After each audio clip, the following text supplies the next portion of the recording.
Good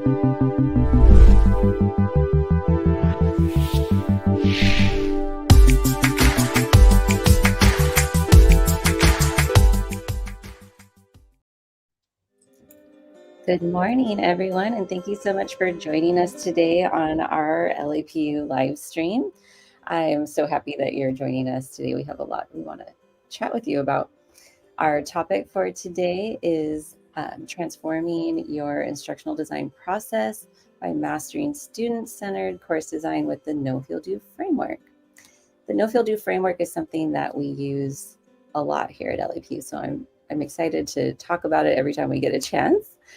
Joining me today are Victoria Bai, instructional designer, Ronalee Soria, instructional media designer, senior instructional media designer, and Efren Redon, also senior instructional media designer. Thank you guys for joining me today for this conversation. I'm excited to hear everything that you're ready to share with us. So I want to give a brief framework for what we're talking about. Well, a brief overview of the framework we're talking about. So the No Feel Do framework is the tool that we use when we're going through our design process, where we take that moment of pause to empathize with our student and make sure that everything we put into our courses is student-centered. And one of the reasons that we do this is because all humans have three centers of intelligence, which are thinking, feeling, and doing. And these are the main ways that we experience the world around us. And it is especially important when we are learning new information. So with that being said, I would love to dive into just talking about our process and how it happens in our different respective areas. So maybe Vic, you could get us started by sharing how the No Feel Do framework shows up in the instructional design process for you and your SMEs. Oh, yes, thank you, Calista, for the intros. And the No Feel Do table is just a take with connecting with our psychological safety net for our student as we are analyzing and understanding our students to achieve the results that we want, but through a student's perspective. So when we tap in the no, that's your connection to group taxonomy. What is the end result, essentially? What is their take? How will they get to that level of understanding? And along with that, the field table is, we don't want them to just merely understand and retain the knowledge, but what is it that they take? How do they feel? How do they apply themselves? What is the light bulb moment when they get to that at the end of the course? Mm-hmm. And to end that is what the do. Simply put, what are they doing? How are we assessing them? Formatively is assessment. How are we engaging them? How are we monitoring their growth, their learning, and their understanding? And the summative assessments, such as major assignments, any tests. If you utilize tests here at LAPU, we don't use tests because that's not a very accurate measurement. But what is the end goal? What's the end product that you're assessing that? And they will showcase it through their assessments. Yes. Thank you for sharing. Ronalee, I'd like to hear how the No Feel Do table works for you when you're approaching the thought process behind the media that you're going to create. Yes, so it's actually very helpful for me because I use it as a reference to what type of IMs I should make. When I look at the no is usually passive learning. So I would take that content and create things that are, either maybe even infographic because it's just very self-explanatory. The feel, those are usually more emotional IMs. So I would think easily like a storytelling video. How can we trigger their emotions through just this powerful video? And then the do part would be more active learning things. So that would be either a branching scenario or just something very interactive where they can use critical thinking. Yes, I totally agree with you. Like those are some of the same thoughts that I have in our brainstorming sessions, I'll be listening to what the ID and the SME are talking about, the subject matter expert, and just listening to their exchanges of ideas and thoughts can trigger those ideas for media opportunities in my mind. And I put them into those buckets.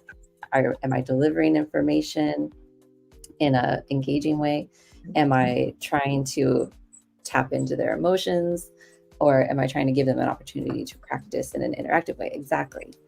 Thank you for putting it so clearly. Efren, how about you? How would you say you use this framework and apply it to your work?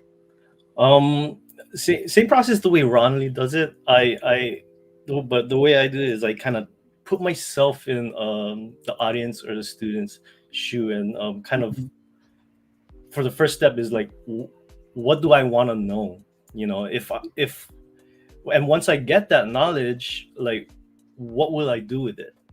How do I want to feel when I get that knowledge? So after you get that that feel, like, oh, I want to feel confident, empowered, inspired. Once I get that information, what do I do with it? Right? You ask yourself, okay, now that I have all this knowledge, what can I do with this?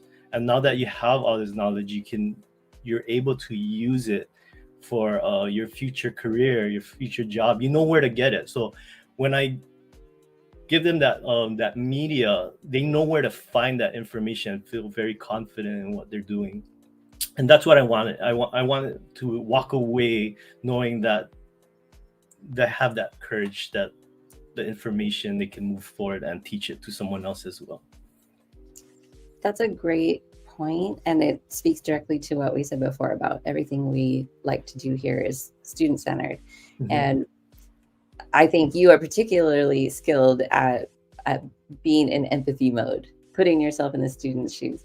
And by being able to do that and taking the time to do that, it really does help us see those opportunities for the things that we can create in-house. And we're so blessed here to have so much talent on our team that we can create these things in-house.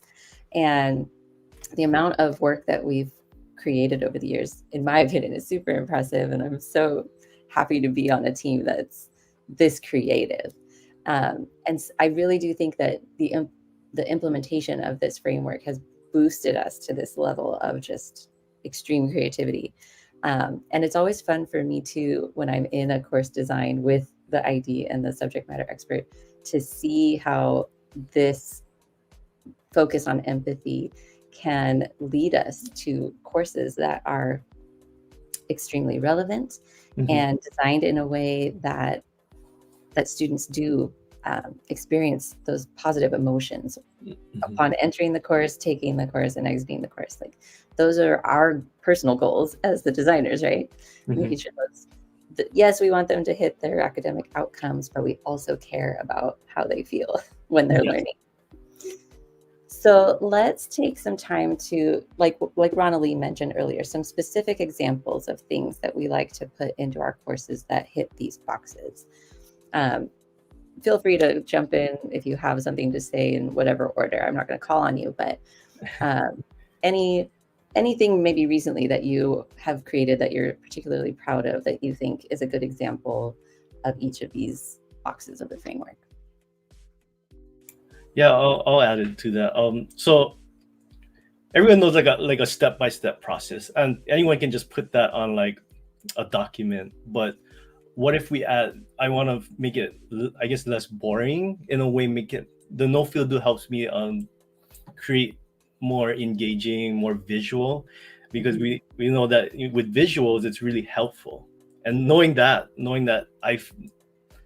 adding visuals will encourage them to understand it visually than just hearing. Like, it's a better way to retain the information. That's how the framework works for me, is that how can I get them to retain that information instead of just reading something black and white. You got some visual that can really pinpoint why this part is so important for you. I want to make sure that they remember that very clearly, that is important information. And I'll dig a little deeper on that one, because I know recently, one of our subject matter experts just became such a big fan of you because of the amount of creativity that you brought to the table. And so I'm curious to hear, like, what are some of the things that you created with that that faculty member that was so impressive to her? Like, what were some of the actual projects that came out of that collaboration? I remember we were working on like a kind of like a case study, if I remember. So we were creating vignettes. Like So stories? yeah, so instead of just giving them like a story, we wanted to make sure they we're giving them like the proper information to kind of build that story, and they kind of collaborate. I was collaborating with the SME, kind of like really working that process, making sure that the students understand what they're doing. It's not just showing text, but showing images so that they can visualize the emotion. Especially the images I've used is showing like if someone's going in a specific emotion, at least this is how they would look if they would feel that way. Or this is the if I'm right, it was about like parenting, or I think it was about children. Oh, it was actually about children. I think Victoria could add some thought process to that. Yeah, sure. What did you experience in that course, Victoria? What made it so engaging? Oh yeah, that course was awesome because we had issues. Just a little side note was the students had to observe children in action and play, but that might not always be the case if you don't have immediate family members or friends with children that you can observe. And it might not always work for you to sit at the park for an hour observe random children. Observe strange children. Strange children. That will be a big no. So what we had to do is, like, it goes back to, we know what the students, we have the understanding of what they know, like the passive learning, as Ronald mentioned it, what they'll get from the assignment. And here we already have we have already brainstormed what the do is, what they will be doing is their observations and their mock treatment and write-ups. So that's where we tap in. How do we get them to get that inspired by that assignment, and how will they take that knowledge and be interactive with it and bring it along to once they're done with this course and their careers later on. But yeah, it was exciting because we were just bouncing ideas with our subject matter expert going 100 miles, and Efren had all these great creativity of the skilled vignettes and case studies that he transformed from just, lack of a better word, boring writing and reading to just something that was easily understandable and applicable for students to use. And also they could also save and retain this reference for later on when they encounter it in, say, grad school and their careers later. Yeah. So I guess it's also, we have an idea and understanding, but it could also be tricky to know exactly what we want the students will be feeling. That's a point, right? Like we don't always know how they feel being a student. Some are confident students, some are not confident students. But as the designers of the course, there are things that we can do to help frame the space, right? These are the feelings we want you to have. So how do we work backwards from that? And we can sit in that for a minute right now and just talk through it. Like, what are some of the emotions that we want our students to have when they're in our courses? Just throw out some words. Excited. That tends to be at the top of the list, huh? We want them to feel energized and excited about what they're learning. What are some other feelings? I always get like equipped and empowered. Those are always my favorite ones. Yeah. Well, and let's go there. What does it look like for us to create a feeling of being equipped or empowered? What are the things we would do strategically to ensure they have those emotions? it goes backwards design of how do I make this applicable for our students? Mhm. The why to their learning. Yeah. Why am I learning this? Why am I doing this assignment or discussion? Yeah, connect the assignment to the outcome and how it applies to their life, their career, their future. That's Make it that carrot, right? Yeah. We're all chasing a carrot, whether we like it or not. So just being explicit and being like, if you do these things, this is how it will benefit you. It makes it so much more engaging, and it removes that concern of this is just busy work, right? Yeah. We're dealing with adult students. We don't ever want them to think that something we've assigned to them is busy work. We want Mhm. every single thing to be thoughtful and useful, something they can utilize. And so it's really on us to make sure we're putting enough thought into what we're doing. Mhm. And now we even have that added layer of making sure that it's critical thinking inducing, so that it's not something that ChatGPT could do for them, right? Yeah. There's another question I hadn't planned on asking, but how has ChatGPT helped or hurt this process of empathizing with students? Do you see it as or not just ChatGPT, but any AI language model? Do you see that as being a useful tool in creating the no feel do framework within our courses? Absolutely. I think, well, one thing that I'm working on is trying to integrate character AI. It's a new tool that allows you to have human-like conversations with fictional characters or celebrities. And I think that it's just a very cool and innovative way to have students feel what maybe like a real interview would be like, and just to uh, understand the perspective of that other person they're interviewing.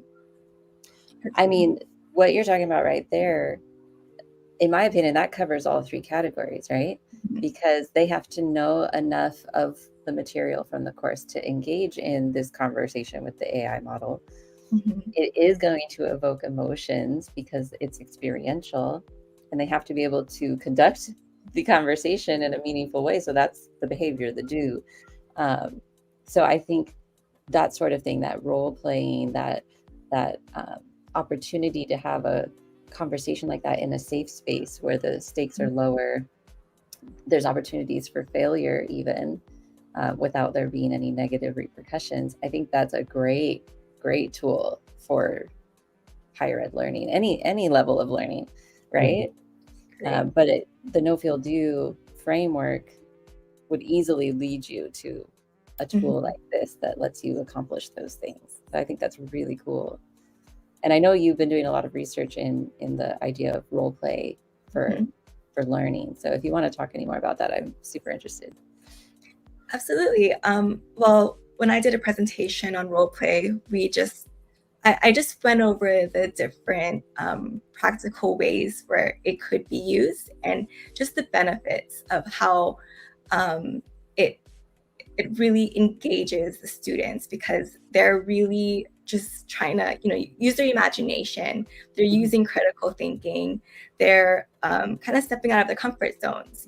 When we're just reading or watching something, we're not really doing.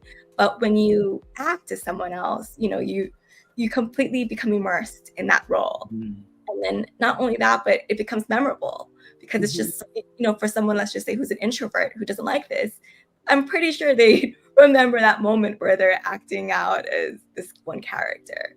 So it's just, I like that it really is just a different approach to learning. That's awesome. Yeah. To me, that's something that's really exciting, because not only are we designing this to be an impactful experience for the student, but then when the student engages in that activity, like you said, it becomes memorable. It sticks. It's sticky learning, right? Exactly. And that's really the ultimate goal.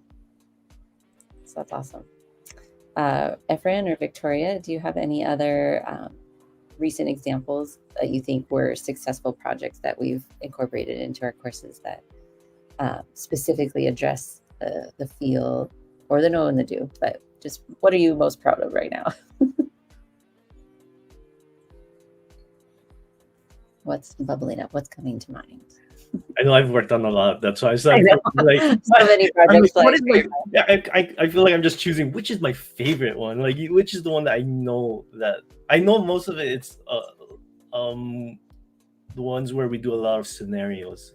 I guess those are always my favorite ones because we kind of give them options like, oh, which direction do you feel that is right, or and I feel like it helps the students kind of like you said, immerse themselves into the situation, make them go role playing.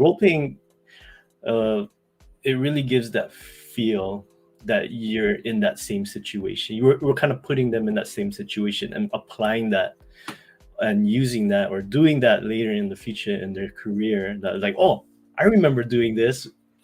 I could just use what I've learned and apply that. And with having that information really gives that encouragement, that courage that you're equipped with those knowledge. Definitely. Mhm. I know I just had a project that we completed, and one of our team members, Matthew, helped me to build it, which was awesome. And it's a branching scenario that is designed to help a brand new student understand the resources that are available to them when they're here at LAPU. And so we built it in a way where they can choose to utilize the resources or ignore the resources. And so as they're going through the game, obviously you get different outcomes depending on which path you choose. But we also build it so that they can go back and see, like, the morbid curiosity, right? Like, what if I chose to ignore the resources? What would the outcome be? And so there's that element of fun and a little bit of comedy, even to like bring the humor into it. Like, obviously, you're supposed to use the resources, but it's fun to see what would happen if you did, And even the act of seeing that play out in a branching scenario is going to solidify in their mind, like, I should use all the resources that are given to me, right? So it's fun to turn things like that into a game. Yeah. It's more fun. It's more memorable. It's engaging. It's cool that you actually thought about that. It's like, oh, how can I get the students to like know that that's what I'm supposed to actually be doing? Like, it's funny though. You're kind of adding a humor, it adds a different emotion and a feeling towards the course. I just saw a question pop up related to this and how we can use the no field do to create the branching scenarios. Thank you for asking that question, George. The idea for the scenario and putting it into a branching widget, like that initial idea came out of thinking through the process of no field do in the course. Like, this is obviously something they can do with the information that we want them to have. It's way more engaging than just looking at a PDF that says, here's all the resources, right? So that was, the lift on my part was being creative and thinking of a way that was more engaging. But in the actual design of the game, the no field do comes into play too, right? Like, it's on every level. You have to make sure the game itself gives them the information they need to know. Then you have to think about the feelings. Like, is this game fun to play? How can I make it more fun? And that's where the humor comes into play. I know, Efren, you're big on using humor in your activities, so that's great. And then the do is that, they're going through the scenario, they're doing the role play, they're thinking of themselves as the character in the game. And so the hope and the prayer is that translates into them then going and accessing those actual resources. For this particular instance, I want them to go utilize the resources in the course. But that applies in any subject. So like if it was for psychology, right? You would want the game to set up the stage. This is the information you need to know in order to play the game properly. The game has the fun moments of decision making, hopefully with a little bit of humor. And then the outcome is that they feel way more confident in the material they've learned because they've just done it in a safe space. And it was okay if they did it wrong a couple of times, but they have plenty of opportunity to figure out how to do it right. And for the introverts, like Ronaldine mentioned, like this is a super safe space because you're not even interacting with another human. Like you can fail as many times as you need to, and no one will know. You know? That's another beauty of it. All right, so we are at our 25-minute mark. We're gonna start wrapping this up. Thank you guys so much for sharing all your thoughts. Had fun. I do want to make sure to mention that we have a new program available to the public. It's called the Masters of Instructional Design and Technology. And this program was heavily influenced by the use of the No Field Do framework.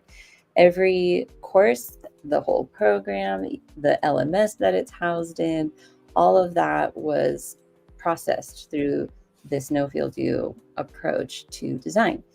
And so there's lots of elements that we've added into the experience to make sure that it's super engaging and fun and memorable and applicable.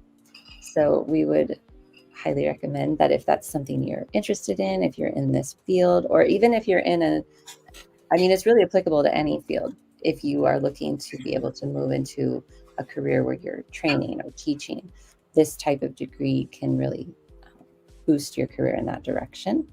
So you can email us at msidt@lapu.edu or scan that QR code and it'll take you to our website. We'd love to hear from you if you're interested in that.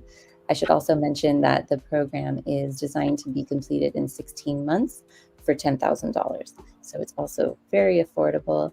It's self-paced, so you don't have deadlines per se. You can have a lot of flexibility because we know a lot of our students are adults who work full-time, and that flexibility is just so valuable. So we've really taken it upon ourselves to make something that's packaged in a way that those working adults can utilize it and get that degree.